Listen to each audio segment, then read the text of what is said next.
चलो देखो बच्चे, एक ना बहुत छोटी सी एक मतलब बहुत छोटा सा एक्सपेरिमेंट और बहुत सिंपल सा। यहाँ पे मेरे पास क्या है ना, एक मास ऑब्जेक्ट है, मेरे पास कुछ और नहीं था तो मैंने मोटर का आर्मेचर निकाल लिया। यहाँ पे एक स्ट्रिंग है जिसके साथ मैंने इसे बांधा हुआ है, सेम स्ट्रिंग, बिल्कुल सेम तरह की स्ट्रिंग मैंने उसके साथ नीचे बांधी हुई है। तुम देख सकते हो उसके अंदर खिंचाव आ रहा है, टेंशन आ रहा है ऑब्वियसली, क्योंकि इसके वेट के अगेंस्ट इसके अंदर टेंशन आ गई। अब एक बात बताओ, अगर मैं इसको खींचूंगा नीचे वाले धागे को, तो कौन सा धागा टूटना चाहिए, ऊपर वाला या नीचे वाला? ऊपर वाला टूटना चाहिए।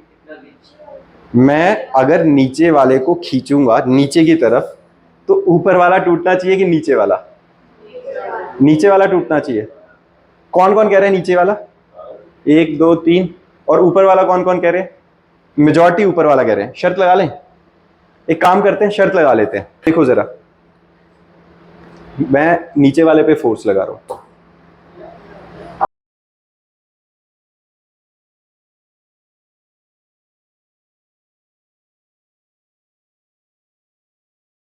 अरे ये तो गड़बड़ हो गया, नीचे वाला टूट गया।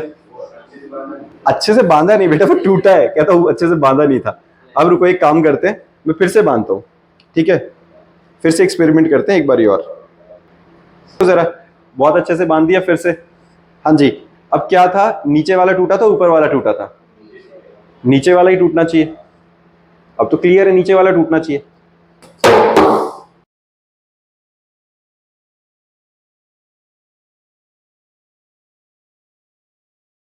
ये तो ऊपर वाला टूट गया। ये क्या बोला था फिर, पहली बारी में तो हुआ नहीं। अब पहली बारी में क्यों नहीं हुआ था? एक काम करते हैं, सुनो, एक मिनट, एक काम करते हैं, एक बार वेरिएबल फोर्स नहीं, मैं इसी एक्सपेरिमेंट को रीपरफॉर्म कर रहा हूं। मैं क्या कर रहा हूं, फिर से बांध रहा हूं। रुको एक बारी और देखो, एरिया वगैरह का कुछ लेना देना नहीं है, एरिया बिल्कुल सेम है। मैं एक काम कर रहा हूं, फिर से बांध दिया। देखो मैंने, अभी बताता हूं होगा क्या। ये देखो, ऐसा देखो, हाँ बस सारा पॉइंट वहां है, सारा पॉइंट वहीं पे। मैं अभी बताता हूँ वो क्या है। अरे प्योर फिजिक्स है, +1 का क्वेश्चन है बेटा, आज सुबह ही मैंने कराया था। और ये नॉर्मल से क्वेश्चन था, मे बी नीट के अंदर कभी आया हुआ था, इस टाइप से कुछ। नहीं, डिस्टेंस का कोई लेना देना नहीं। ये देखो जरा, अब मैं दिखाता हूँ, ठीक है? फिर से सब कुछ सेम, क्या किया मैंने, वही धागा है, मतलब ऊपर फिर से बांध दिया, और सब कुछ सारा केस बिल्कुल एज इट इज है, ठीक है? और जिसको लग रहा है कि पहली बारी में अगर ज्यादा था कम था, उससे कोई लेना देना नहीं है वैसे, बट फिर भी चलो, ये हो गया। अब देखो जरा, अब मैं फिर से सेम काम कर रहा हूं। अब मेरी बात समझना, जब मैंने पहले बारी में खींचा था तो मैंने फोर्स पता कैसे लगाई थी? झटका मार के एकदम से फोर्स लगाई थी।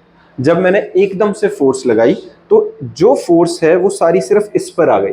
तो जितनी इसकी ब्रेकिंग पॉइंट के लिए चाहिए थी उतना फोर्स मैंने लगा दिया, उससे ज्यादा जितना मतलब इसका ब्रेकिंग पॉइंट जितना टेंशन हैंडल कर सकता था उससे ज्यादा टेंशन इस पे लगी, और वो टेंशन सिर्फ इसी पर लगी, ऊपर ट्रांसफर हो ही नहीं पाई। जो दूसरा केस था, मैंने इस पर फोर्स लगाई पर धीरे धीरे, बिल्कुल धीरे धीरे। जैसे ही मैं धीरे धीरे फोर्स लगा रहा हूं तो क्या हो रहा है, इसके थ्रू होते हुए इस पर फोर्स जारी है। अब एक बात देखो, मैं यहां पर अगर लेट अस अज्यूम कुछ F फोर्स लगा रहा हूं, तो इस पर मेरी फोर्स के साथ साथ इसका वेट भी काम कर रहा है। तो इस पर तो ऑब्वियस सी बात है, पहले ही फोर्स थी और ज्यादा फोर्स लगी तो ये बेचारा गरीब टूटेगा कि नहीं पहले। लेकिन दूसरे वाले केस में मैंने क्या किया था, मैंने इसके ऊपर फोर्स लगनी ही नहीं थी, मैंने सिर्फ नीचे जोर से झटका मारा तो ये वाला टूट गया। तो अगर मैं तुमसे शर्त लगाऊं तो हर बार मैं ही जीतूंगा। तुम ऊपर वाला कहोगे तो मैं नीचे वाला तोड़ दूंगा। फर्क किस चीज का है? टाइप ऑफ फोर्स का। मैं ग्रेजुअल लगा रहा हूं मतलब इंस्टेंट फोर्स लगा रहा हूं, या स्लो स्लो करके फोर्स लगा रहा हूं जो ऊपर तक ट्रांसफर हो रही है। समझ में आई? जैसे